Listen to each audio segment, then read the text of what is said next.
সকল বিশ্বাসী ভাই বোনেদের জানাই জয় যিশু। আজ আমরা জানব মৃত্যুর বিষয়ে। হ্যাঁ প্রিয় বিশ্বাসী ভাই বোনেরা, মৃত্যু একটি এমনই শব্দ যা মানুষই শুনলে তাদের ভয়ে বুক কেঁপে ওঠে। কিন্তু কিছু দুর্বল বিশ্বাসী আছে, তারাও এই মৃত্যুর বিষয়ে জানে না। কিন্তু এই ভিডিওটা সমস্ত মানুষের জন্য যারা যিশুতে বিশ্বাসী এবং যারা যিশুকে বিশ্বাস করে না, তাদের জন্য এই ভিডিওটা। আজ আমরা জানব বিশ্বাসীদের মৃত্যু কীরকম। কেননা জগতের মানুষেরা ভাবে যে যিশুকে বিশ্বাস করার পরও তারা তো মারা গেল, তাহলে যিশুকে বিশ্বাস করার পরও যদি তারা মারা যায়, তাহলে আমরা কেন যিশুকে বিশ্বাস করব? এই রকম ধারণা অনেকের রয়েছে, যা এই জগতের মানুষের দিক থেকে এই ভাবনা চিন্তা আসে। কিন্তু আজ আমরা জানব যারা যিশুতে বিশ্বাস করে তাদের মৃত্যু কীরকম। আমরা যোহন লিখিত সুসমাচার 11 অধ্যায় সেখান থেকে লাসারের মৃত্যুর কাহিনী বিষয়ে পাই। যিশু মার্থা তার বোন ও লাসারকে ভালোবাসতেন, তাই তিনি যখন শুনলেন যে লাসার অসুস্থ, তখন যেখানে ছিলেন সেই জায়গায় আরও 2 দিন রয়ে গেলেন।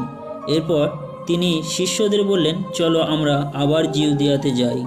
তার শিষ্যরা তাকে বললেন, গুরু, সমাপিত সেখানকার লোকেরা আপনাকে পাথর ছুঁড়ে মেরে ফেলতে চাইছিল, তবে কেন আপনি আবার সেখানে যেতে চাইছেন?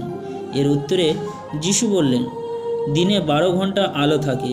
কেউ যদি দিনের আলোতে চলে তবে সে হোঁচট খেয়ে পড়ে যায় না, কারণ সে জগতের আলো দেখতে পায়। কিন্তু কেউ যদি রাতের আধারে চলে তবে সে হোঁচট খায়, কারণ তার সামনে কোনো আলো নেই। একথা বলার পর তিনি তাদের বললেন, আমাদের বন্ধু লাসার নিদ্রাগত হয়েছে, কিন্তু তাকে জাগিয়ে তুলতে আমি সেখানে যাচ্ছি। প্রিয় বিশ্বাসী ভাই বোনেরা, যিশু জানতো যে লাসার মারা গিয়েছে, তবু তিনি বললেন যে লাসার ঘুমাচ্ছে।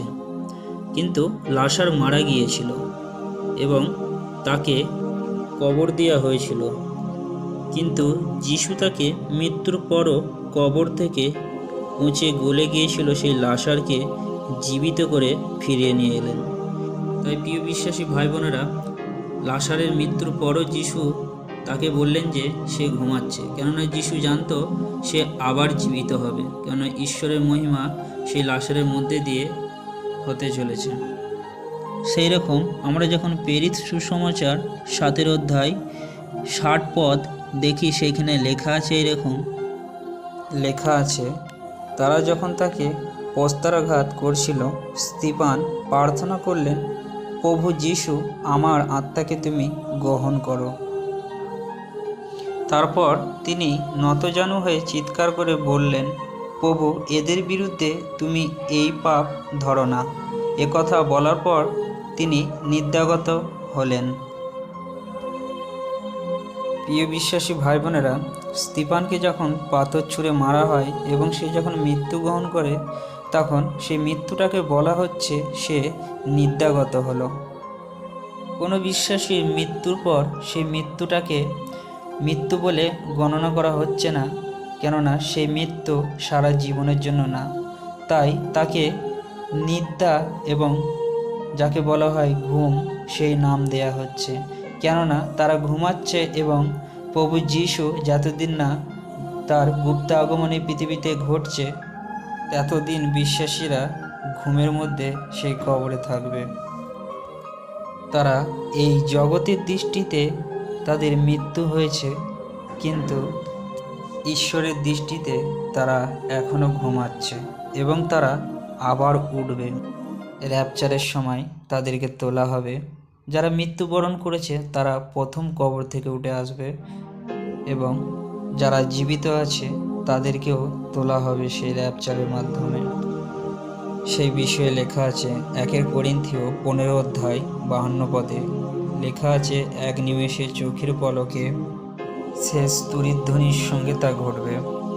কারণ তুরিধ্বনি হবে, মৃতরা অবিনাশী রূপে উত্থাপিত হবে এবং আমরা রূপান্তরিত হব।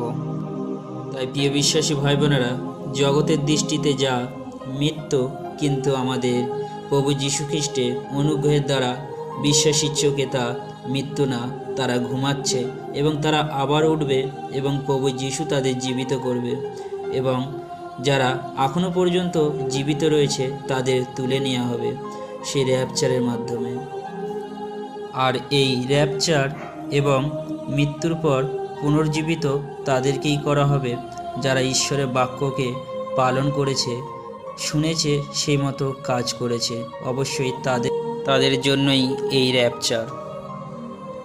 আর যাদেরকে পুনর্বার জীবিত করা হয়েছে এবং র্যাপচারে তুলে নেওয়া হয়েছে তারা প্রভু যিশুর সঙ্গে আবার ফিরে আসবে এই পৃথিবীতে সেই শয়তান অ্যান্টিক্রাইস্টের সঙ্গে যুদ্ধ করার জন্য দ্বিতীয় আগমনের সময়।